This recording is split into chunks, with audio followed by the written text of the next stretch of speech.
they went from making about $300,000 to $500,000 per month. So that puts them at a $6 million company. After we finished all of our stuff and we like flipped the switch and made it live, they had their first $1 million month. Wow. And then they have been making since then between $900,000 to $1.2 million every single month. So they went from being a $6 million to a $12 million company. Wow. In just 3 months. So how exactly did that happen? So, Jamie, share with us a little bit. You know, obviously said since 2018, you've been able to help companies to generate over $10 million in revenue, right? What did you do for those companies? Now, obviously, you know, it's probably copywriting, right? That you've been mainly doing for them. And share with us a little bit about how that makes you feel to, obviously it's a huge accomplishment, you know, 24, being able to generate directly, basically impact the company in such a way that they're making such a big amount of revenue. Yeah. And I mean, this is my number one reason why I love my area of marketing and my specialty. So I do a lot of my projects basically wind up being conversion rate optimization. So I look at the whole sales process that one might have to go through to make a purchase from a company. And then I'm looking to make layout changes to the design and messaging changes, which is where the copywriting comes in. And it's a little bit abstract, but maybe the best way to clarify it would be to focus on one specific project that I did where like this project, and you know, I say $10 million in revenue, it's actually a lot more, but the 10 million is like what I can directly quantify. This project was for a e-commerce company. They sell, their major thing is a straightening brush. So it's like a paddle looking brush. And it's just instead of a hair straightener, it's like the bristles are kind of thick. And so the heating element is like inside of each little bristle thingy. So that was their main, you know, unique identifying thing. And then they just had other hair products as well. Like they had a blow dryer, and then they had like a set of wet products like shampoos, styling products, stuff like that. So through our project together, well, let's just call it a conversion rate optimization project because there was a lot of different pieces involved with it. This one, they went from making about $300,000 to $500,000 per month. So that puts them at a $6 million company. After we finished all of our stuff and we like flipped the switch and made it live, they had their first $1 million month. Wow. And then they have been making since then between $900,000 to $1.2 million every single month. So they went from being a $6 million to a $12 million company in just 3 months. So how exactly did that happen? Long story short, I focused on two aspects of this company. So like many e-commerce companies, they do a shit ton of Facebook advertising, drive people to their website. And in this case, the client was just putting people only to the homepage, which is usually the worst thing that you can do. Unless you designed your homepage for that purpose, which they did not. And then that was it. They had nothing else going on as far as the back end automation stuff. There were no email automations, like one abandoned cart email, but otherwise nothing going on. And they had a list of like 180,000 people, like email subscribers. That literally money sitting there. That they no email at all. Like I had the access to their account and they had sent them, the company had been in business for 6 years total. And they were just completely flatlining in growth. Like for the last 4 years, they were at $6 million. So like they really needed some help. And also it goes to show that our work together is really what moved that needle. So the first thing that I did was they didn't even have an email pop-up, bro. Like this is how bad it was. So I'm like, okay, website, this is a hot mess. And so just before we dive into what I did, if we're just going to talk about top, middle, and bottom of sales funnel, the top would be this paid advertising that they're doing The middle, I would consider their website in this case. And then the bottom, I would say the back end stuff of the process. So I only focused on the middle and the bottom. I was like, the biggest opportunity here, obviously, is your back end stuff, because there's nothing going on and you're sitting on a lot of money. So let's like fix that. So I have a package of e-commerce email automation sequences that I've developed just like over my years of doing work. So we implemented like 6 or 7 key automation sequences that they didn't have, which, for example, would be, some of the major ones are a welcome sequence, but I do the welcome sequence where it's focused on sales. And so, for example, the first month that we put this welcome sequence into effect, and this wasn't with the list that was existing, this was with, they get like, I think at least 1 million impressions or something a month. So they have like a lot of traffic, and just any amount, like literally some percent bigger than 0 would be a pretty good growth for your email list. Sure. So I set up the welcome automation sequence, and it generated in the first month $145,000 in sales. And so that's only new people coming in that had nothing to do with the other like 180,000 people that are sitting there. And so that was obviously a big boost to their revenue just from that. And then I focused on creating my other email automation sequences that come in this package, focus on remonetizing first purchases. So we put together like a VIP sequence. Oh, of course, the first thing I did was like a abandoned cart sequence that was like multiple emails instead of just one and I really focus on educational marketing. So for all of this stuff, what I would basically do is like, she had a lot of video content on her Facebook page. She was big into doing product demonstrations, and then also like working with influencers to do product demonstrations. So she had a lot, like basically every product that she sells has some type of video tutorial. And then because of just the amount of people, both herself and influencers, there was a lot of different hair types. So what I focused on for educational marketing was like stuff like how to style your pixie cut with a curler. And then I would like brief 1 or 2 sentences about what you're going to learn.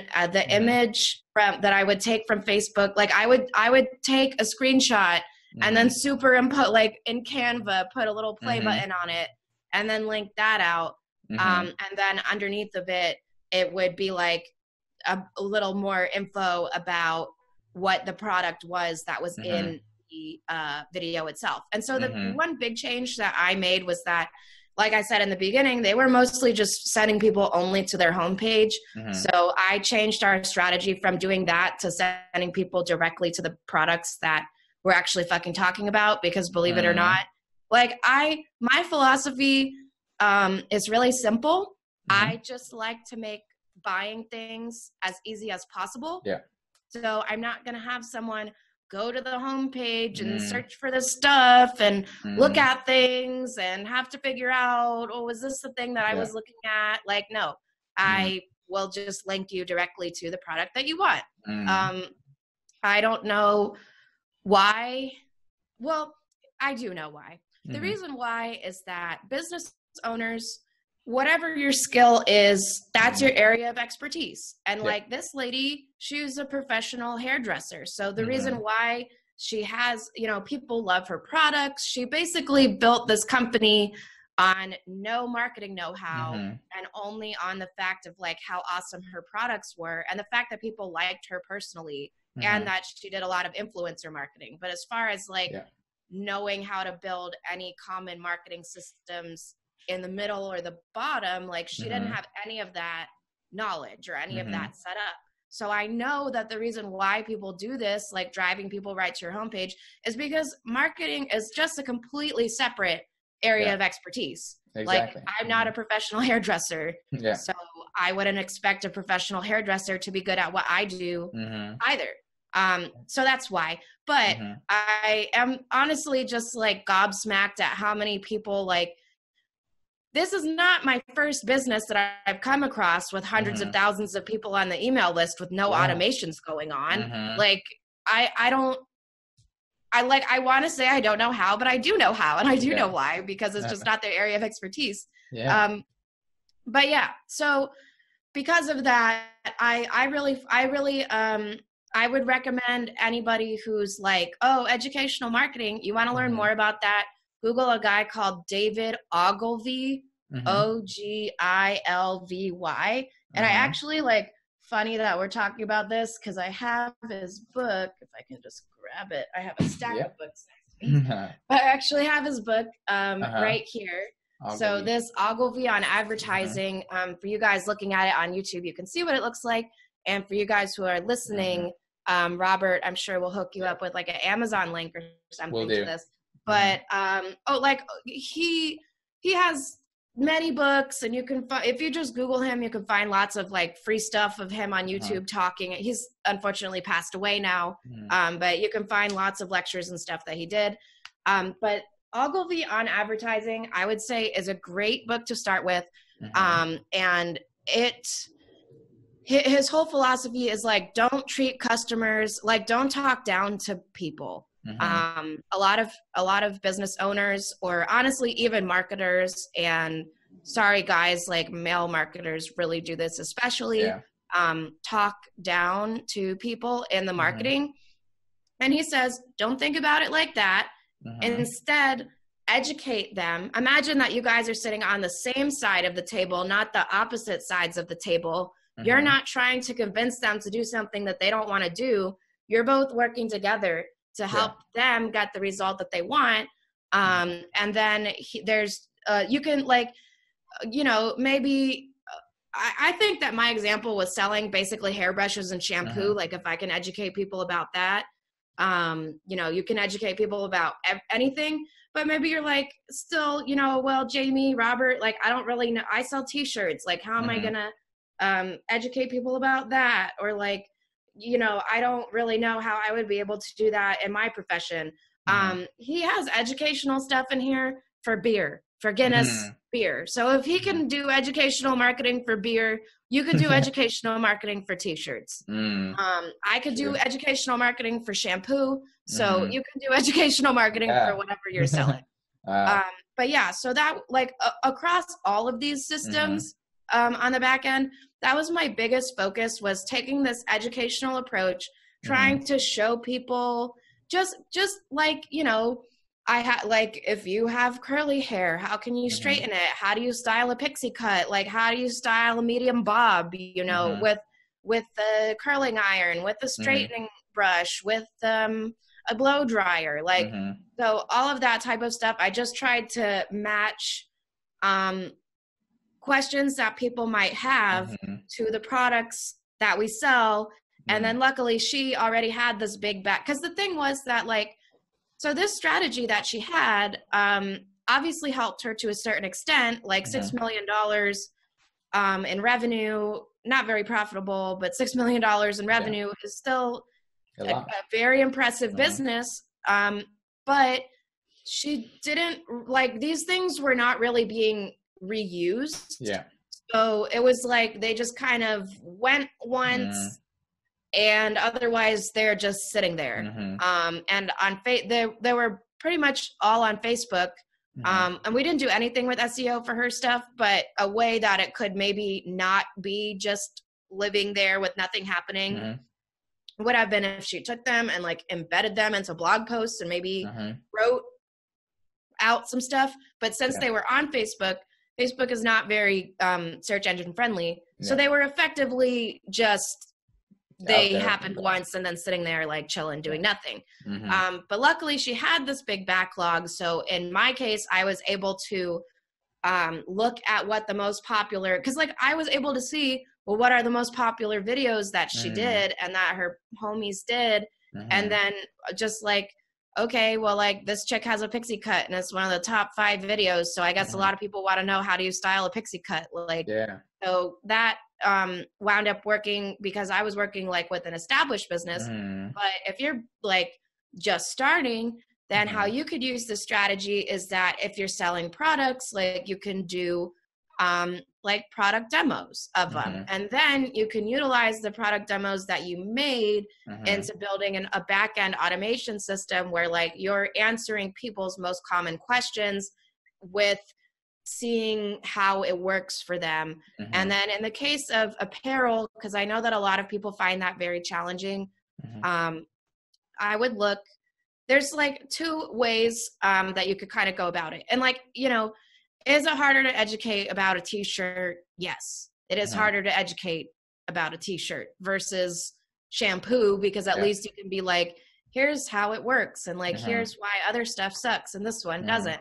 So yeah, obviously that's a little more tough with a t-shirt, but you can go 2 routes with it.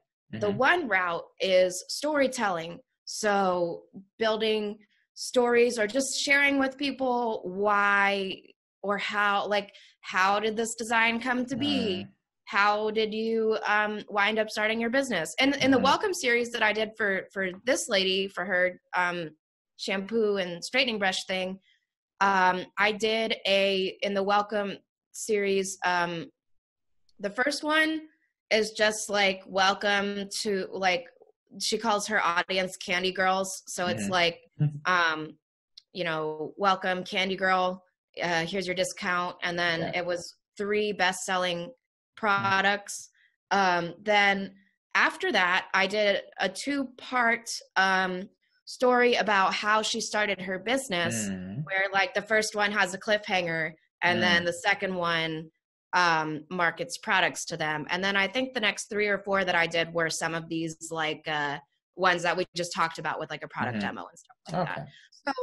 So going back to apparel, like you can share stories around your designs and stories about why you started this business and stories about like if you're, you know, many different models of apparel, but like if you're the artist, like your approach to art, or if you're just a business person, like collaborating with artists, then, you know, why you picked to work with someone and how you first like saw their stuff. And you could even share, you know, their artistic perspective, like on their behalf, you know, even though you're maybe the business homie and you're not the artist, it doesn't mean that you can't find out about the artistic perspective from the person who you're commissioning their stuff and then share that. So it is possible. Obviously it's easier in some industries than other industries. But especially like if you're like a coach or a consultant like me or something like that, then it's really easy to have an educational approach. If you're someone like my client who's selling like shampoo and hair straighteners, maybe it seems a little more abstract. And then, you know, if you're selling t-shirts, like it can feel really, really hard. But the second way that you could go about it, you know, first way being share some stories. Second way that you could go about marketing apparel is just having fun lifestyle content. So like your content, look at Jake Paul, look at Logan Paul with his Maverick brand. That, you know, lots of adjectives I could use to describe Logan Paul. That guy sells like millions of dollars of t-shirts just making dumb videos of him being a jerk on YouTube. And if you wanted something that is, you know, maybe that's not your speed and you would like to maybe contribute something to the world rather than just reality show entertainment, another model would be to look at a YouTube channel called Yes Theory. They give inspirational content, but what they do is that while they're like their videos have nothing to do really with the shirts that they're selling. I mean, kind of, because the philosophy of the brand, like the designs are like integrated with the blah, blah, whatever. But, you know, they're not like, here's how you put on a t-shirt and it just so happens to be ours. No, I mean, it's like basically content that like product placement. And so their videos have basically nothing to do with the t-shirts, kind of nothing to do with the t-shirts that they're selling, but you're also still marketing, you know, the products that you're selling. Or just look at, you know, just like Google top YouTubers, find yourself a nice list of biggest people by subscribers, and a lot of them you'll find sell merch. And even though the videos that they're making are not directly related to selling their t-shirts, they're able to bridge the gap between this is the content that I'm making and this is the t-shirt that I want you to buy. So back to the project with the $6 million thing. What did we talk about? We talked about the welcome series. That's good. We put in a couple of other automation sequences that were, one that I really like to use is called the product education series. So in this case with this client, they were on Shopify. So we were using Klaviyo, but you can do this on pretty much any software. Like usually the people that I'm working with are like on ActiveCampaign or Infusionsoft. Those are the main ones. And you can do it in MailChimp with tagging, but MailChimp is not as good at it as I feel. So like if you have a lot of products, I would move off of MailChimp. But if you don't really have that many, like if you only have 4, because, you know, maybe you're a coach or something. So you have like, this is how it plays out. You have a book. And then you also have a course. And then you have a coaching package, and maybe you have a couple of different coaching packages. So what you would do is you would create a tag for each of your products. And then you, when somebody goes to the checkout or whatever, you apply that tag to that person that they have product, like they have the book.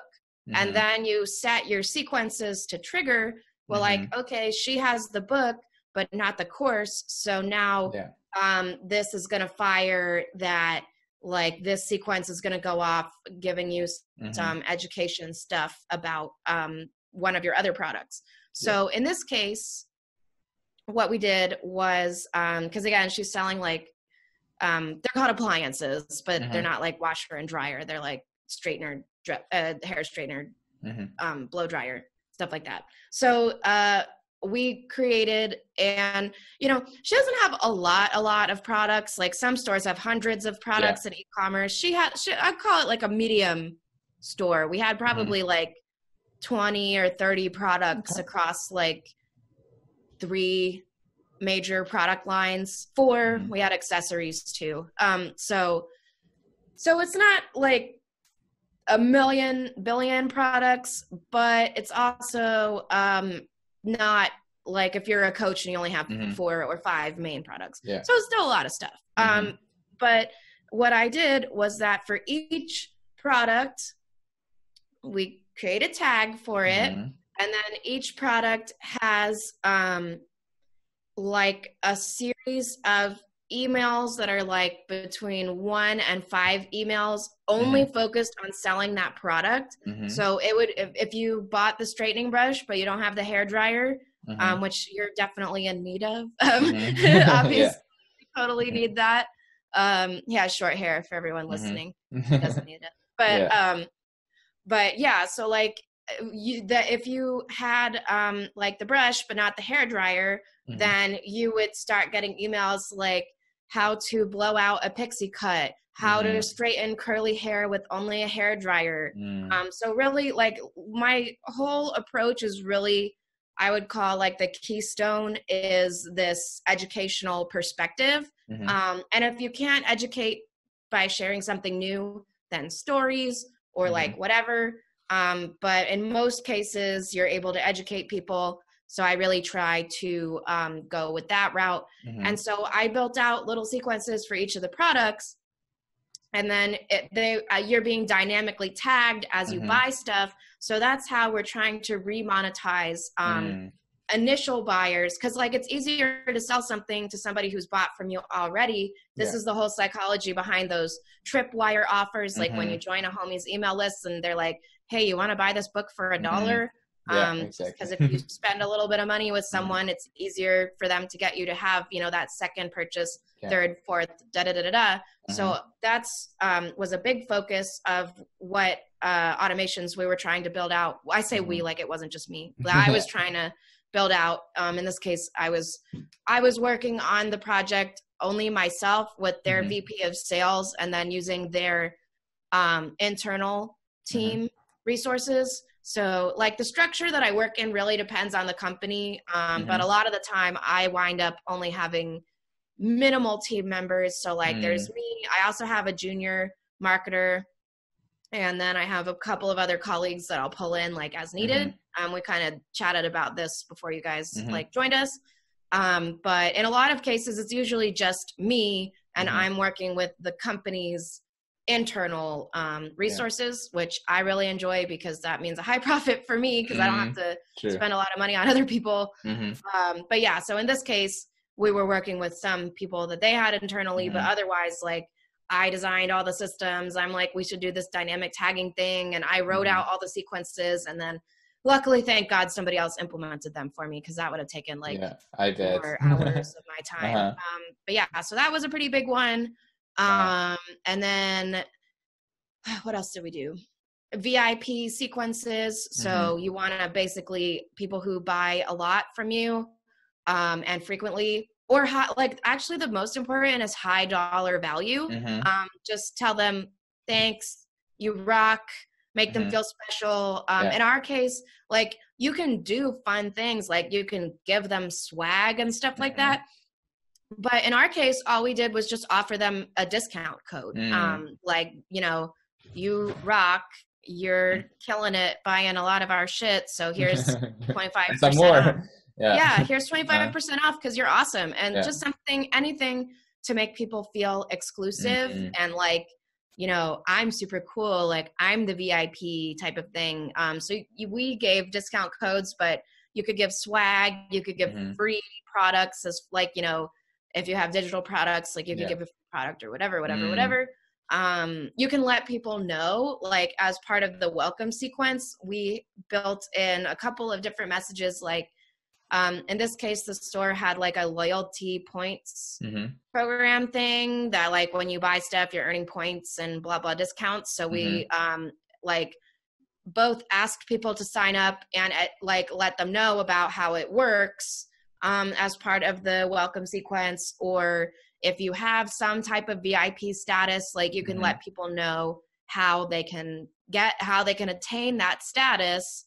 Or what they can get, like here's the fun trophies and carrots and stuff that you'll get for doing that.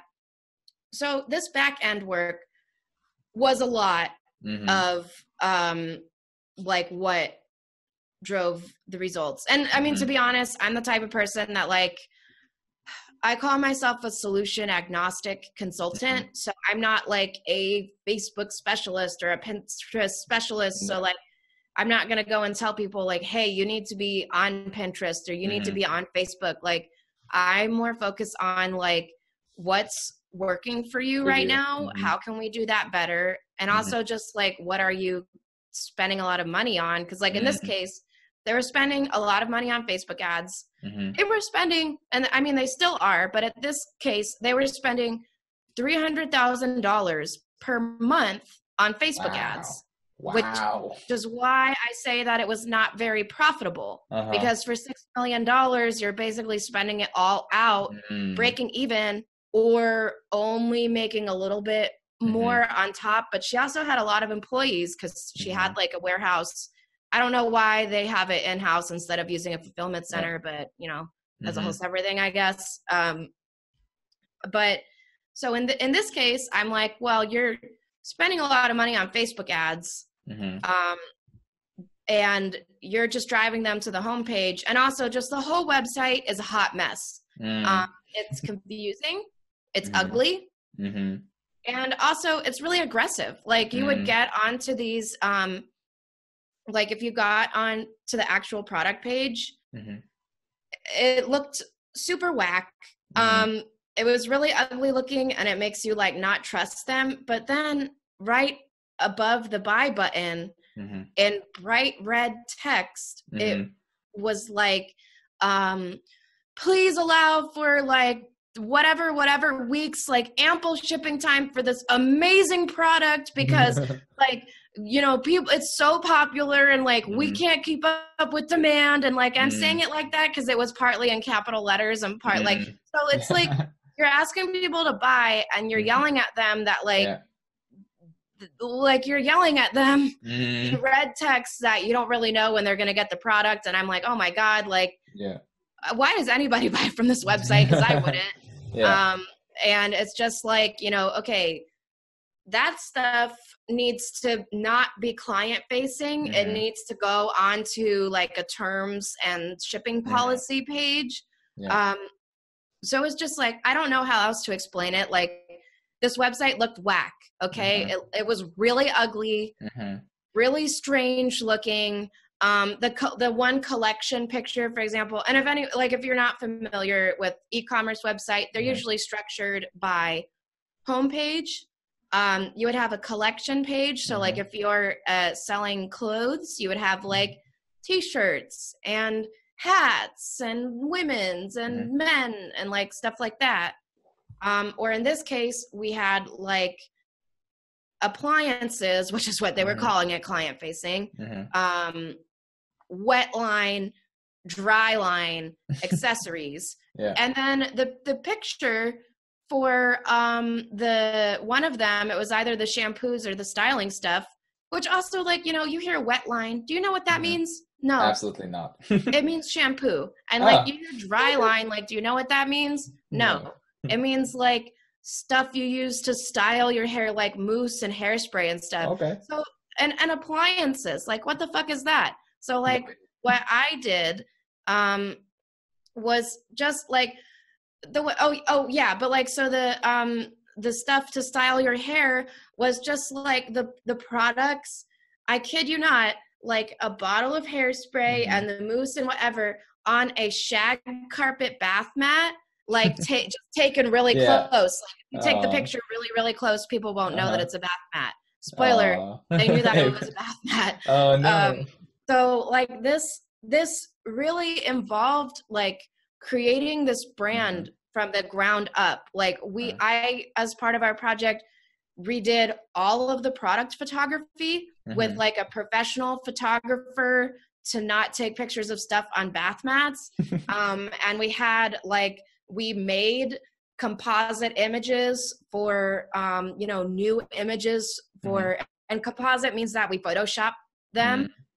So we had to get all the products from a bunch of different angles in the correct lighting that we can easily Photoshop them into other environments. Okay. So we redid all of the collections, pictures, but all the way down to the styling of the actual photos. Like, cause the vice president of sales was a guy.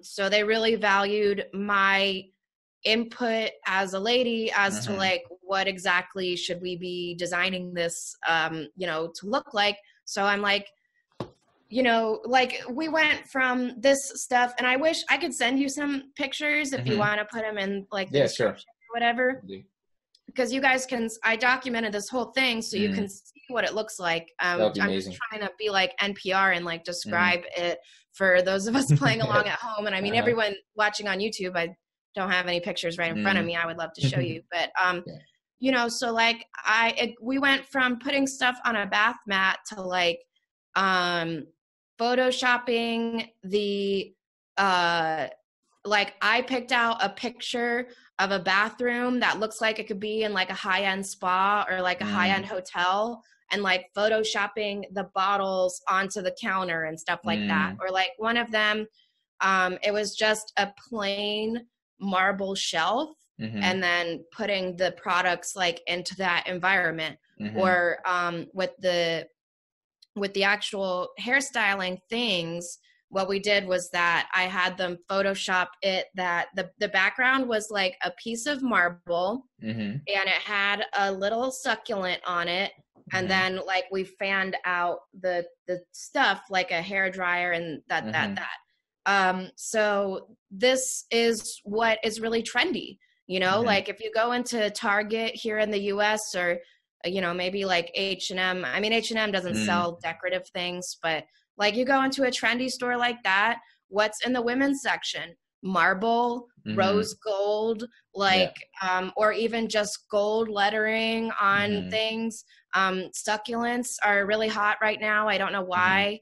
But so it was like, you know, we got to take this off of your fucking bath mat, and we've got to put it into something that looks like I would actually want to buy this. Yeah, true.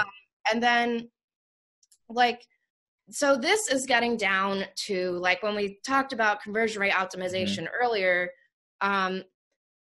now some of the decisions that I made are about this design aspect, because like we just went over, they were called tools, wet line, dry line, and accessories. So what the fuck, or I'm sorry, they were called appliances. So like, what does any of that mean? This is not what women shopping in a store, they're not like, let me go into the wet line aisle. So I changed them, because it's like, you know, when I'm looking at design, I'm like, how do people, and not just design, like how it looks, that's part of it. And that's a big part of it. But also design, just like, how should things be organized? And like, what order should we be showing people stuff? And what are they thinking when they're trying to make this decision process? So that's what I mean when I say like, women don't go into a shopping aisle and go, let me go to the wet line aisle and like get some shampoo. Like nobody's thinking that. That is you know what that probably is? That's probably the terminology from their manufacturer.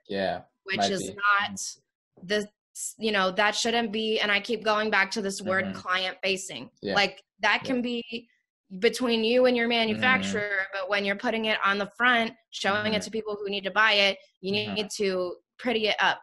So what I wound up changing the organization of the collections to being tools, which is your blow dryer and your straightener and stuff like that, wash, style, and then accessories. Everybody knows like what accessories means. But so the reason why I point that out is because it's like down to the small details like this, like how it's organized and how you're telling people like where to go. Cause you know, like, look, if I sent you onto this website and said, find the shampoo, and somehow you find yourself at this collections page and it's like wet line, dry line, accessories, appliances, like, are you going to know what to click? No. I would have said appliances, but I would have no idea. It's, and it just like, you know, in this case doesn't mean anything to a consumer. So it's like understanding how people, you know, make these decisions. And so, oh gosh, like, God, we really redid everything. Cause like I had to take all of this weird gibberish, you yelling at people, and put it into a shipping policies page, like a terms and conditions page. So when I say that we had to redo this entire brand from the ground up, all I had was a logo and 2 brand colors. And that's about it. That's about all that we kept, and everything else, like all the photography direction and, you know, what types of the style of the brand. And like, we even had to go down and like create a brand voice before I could go through and do some of the product, like redo all the product descriptions and all this email stuff and everything like that. But let's talk now about results, because I think that is what people are really interested in. So the point that I want to make in this case, well, I mean, actually, it's majority of the cases that I work in, it's not really any one of these things that made a huge difference. What happened was that I was able to go into the business and see the whole picture of what is going on, and created a system, a solution that works together to get the results, which in total went from the 500,000 to the $1 million+ dollar months. That revenue increase is already like, wow. But like I said, they were spending a lot of money on Facebook ads. They were not profitable Facebook ads. And we didn't touch anything. Everything PPC stayed the same. We didn't change anything about it. It just stayed the same. So not only did they have this revenue increase, but they actually had a 22% return on ad spend increase without changing anything about the strategy, just because of the fact that, and they were even still sending them only to the homepage, like, really? Wow. Yeah, we didn't even, that's what I mean. Like, I didn't even, that guy just did his thing, even though it wasn't very, there was a lot that we could optimize about that.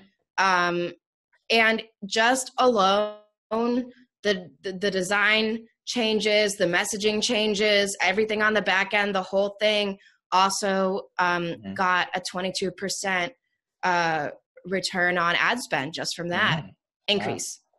That's amazing. Yeah. Holy crap. There's like so much knowledge that you just, share with us, and just like the whole process. So thank you, first of all, for sharing all of that with us, because I think that's for a lot of viewers and listeners, out there who might be a little bit into sales, or perhaps they have, their own business in some way, or want to get into, copywriting, or want to improve, the conversion rates. I think a lot of what you shared and touched upon can be applied to, what they are doing right now. Now, there are obviously a ton of things that we can go deeper into, but, one of the things that I realized is that the relevancy of, showing people what is relevant is very important. Would you agree? Because you said, like, with all the tags, like you tagged all the products, and you showed people, what would be relevant after buying a certain product. So relevancy is key here?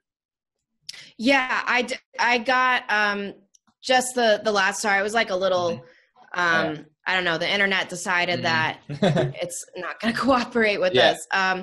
But yeah, the relevancy of the messaging and of what you can show people, I agree with you, is like number one factor in improving your conversions and stuff like that. There's the relevancy of, like you pointed out, with the dynamic tagging and what you're showing people. But when it comes down to this stuff with the messaging and the copywriting, I call it sentiment matching. So it's a technique that I've developed where basically all you're trying to do is get as closely as possible alignment from what people are thinking in their heads to how you're explaining your sales process to them. And so the biggest example of that is going back to what we talked about with the different product collections. Like, nobody is walking into the appliances section looking for a hairdryer. What they think is tools, because even hairdressers and stuff call them styling tools, or taking something like wet line and turning that to wash, taking dry line, changing that to style, because this is, you don't want a gap between what people think they're looking for and what you're telling them that you have. So there's a lot more detail that I can get into with that technique. But yeah, overall, like, relevancy, I really agree with you, is the number one thing that's going to move the needle. And relevancy in both what you show people as far as this dynamic tagging thing, and how you explain what it is that you offer. Wow. Yeah, that's amazing. And, it just goes to show that, sometimes the status quo of the woman that had this business, right? She was, doing a lot of revenue, but didn't have a lot of, profit in the end. And even though it sounds, incredible, all right, 6 million, in a year, but now thinking about that, one person can have such a huge impact on the dynamics and on the results of this one company is pretty amazing to me, because those are like minor changes. Like, in the end, it has been like a huge change. It has been like a huge, turnover of the business itself. But still, I believe that even though with the fact that, they had like 180,000 people, sitting in their email list waiting just there and not being emailed to, is just, one way of monetizing that, right? Because like, even if you just mail to those people and set up, all those automation sequences, you could have, gotten them huge results just by doing that, right? Yeah, absolutely. And I mean, it really is, like it wasn't one individual thing. What is the major skill I think that I have, and that maybe some of you might want to develop, is the ability that I have to go into a business, see everything that's going on, and be able to identify like what are the biggest opportunities that will actually move the needle for you. And that's why I'm able to get the kinds of results that I do. The biggest factor is, being able to identify these opportunities that will really move the needle. And it sounds like easy just explaining this one case study, but really it was all of that stuff. By the time I did this, I've had maybe 5 years of doing marketing, from the subscription box to like the college clubs and all that, and doing the stuff in Switzerland. Like all of that was like 5 years of experience up to this point. So just try new things. And like it goes back to what we were saying in the beginning about trying new stuff and how important that is. And getting the experience is what will allow you to develop this skill. All right. Fantastic. Yeah. And I would just, we are definitely, over the hour of talking, but I wanted to let you just talk because you've been sharing so many amazing things. So, to end up this interview, what would be some, tips for people that perhaps want to start out giving or providing marketing services, right? They want to be a freelancer or perhaps just step into your role as well as a copywriter, because I believe that copywriting is an incredible skill to have, and it's also very, very valuable that a lot of, companies are looking for. So what would be some pieces of advice that you would have for those people? Yeah, I think that the biggest challenge people have with getting started in marketing and stuff like that is just that you don't do it. You spend too much time reading and too much time studying, and really you just have to get experience. Whether like I started charging people right away, like with my whiteboard videos. I had only done like 1 or 2 just to make a sample. And then I took a job for like $400 and I felt comfortable doing that. And I didn't tell them, I'm not like, I'm sorry, like I've never really done this before, so please pay me. Like, no, I just didn't tell them that at all. I'm like, okay, that'll be $400 and it'll be done in 2 weeks.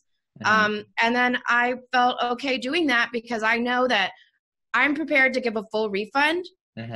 Or I'm prepared to like do it as much as it takes for them to be happy with it. So if they weren't happy with it, then I'll just keep giving revisions until you are. Or if you don't want to do that and you want to offer it for free, whatever, but that is fine. You just have to start getting experience, because reading is not going to teach you how to do this. You have to get involved with other people's businesses, whether you're able to do it for pay right from the beginning or from free stuff. And I think it really only just depends on what you're comfortable with. Yeah. Wow. Yeah. And I totally agree with you that, just do it and not just think about it and overanalyze, all of it all the time and basically become paralyzed just by overthinking all the time. I think, I totally agree that, just doing it and getting into exercise and the practice is what is going to make, it perhaps not perfect, but it will get you on the journey, will get you on the track to improving yourself, and then, figuring out what you want to do, what you're good at, and where do you see yourself in the future as well. All right. So, Jamie, there's one thing that I love to ask, to end up the interview always, because I always, am amazed by the answers of that question. And that question is, if you could teach the entire world one single concept, one mindset, or, one exercise that they would understand, what would it be?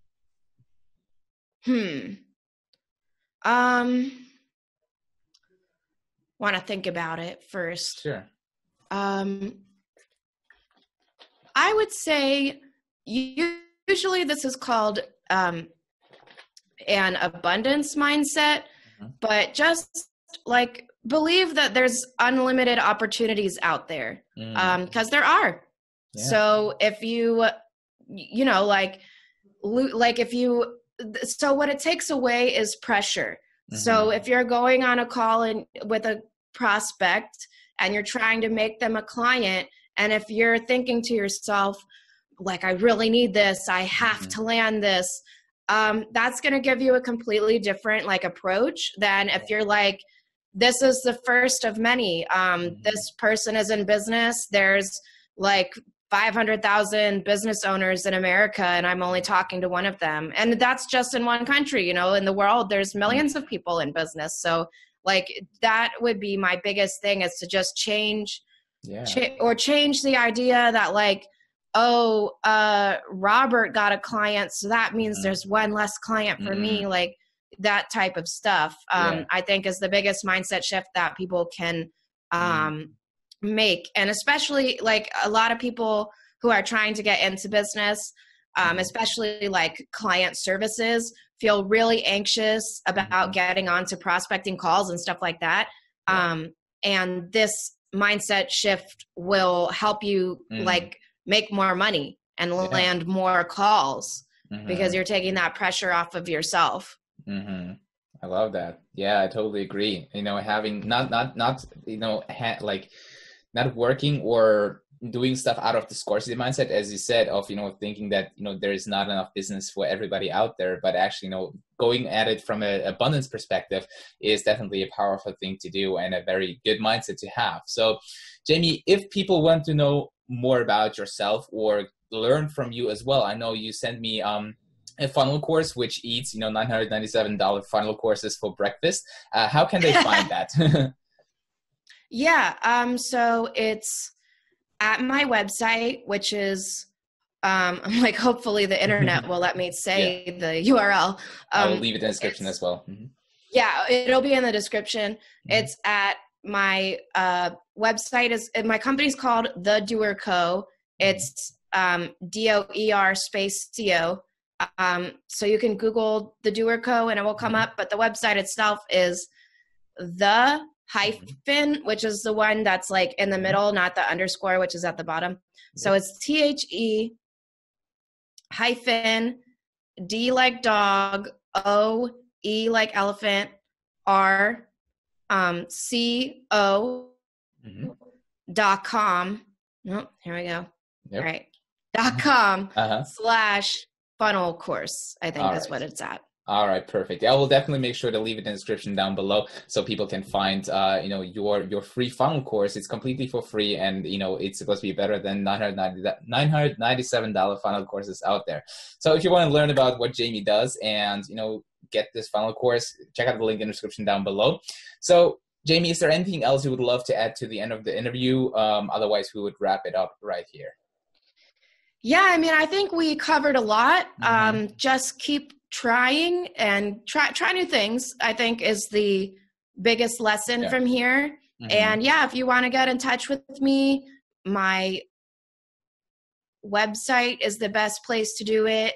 And also my my email address is it's the same website. It's just Jamie, JAMIE at the-doerco.com. So that's how you could get in touch with me.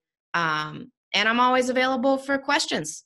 Fantastic. All right. So guys, if you enjoyed this interview, let me know in the comments down below, and also make sure to subscribe to the channel so you get notified whenever I upload a new video and a new interview as well. Not only video, but also an interview from the Your Best Self podcast. So Jamie, thank you so much for taking the time out of your day. I had an absolutely amazing time listening to you and sharing your experience and your knowledge when it comes to, you know, sales and, you know, everything that you shared, basically, because there's been so much, you know, powerful stuff that you shared. So guys, really watch that and rewatch the interview again and listen to it again, because you can definitely learn a lot from Jamie. And I'm very, very, you know, impressed by, you know, being 24 years old and achieving, you know, such great results.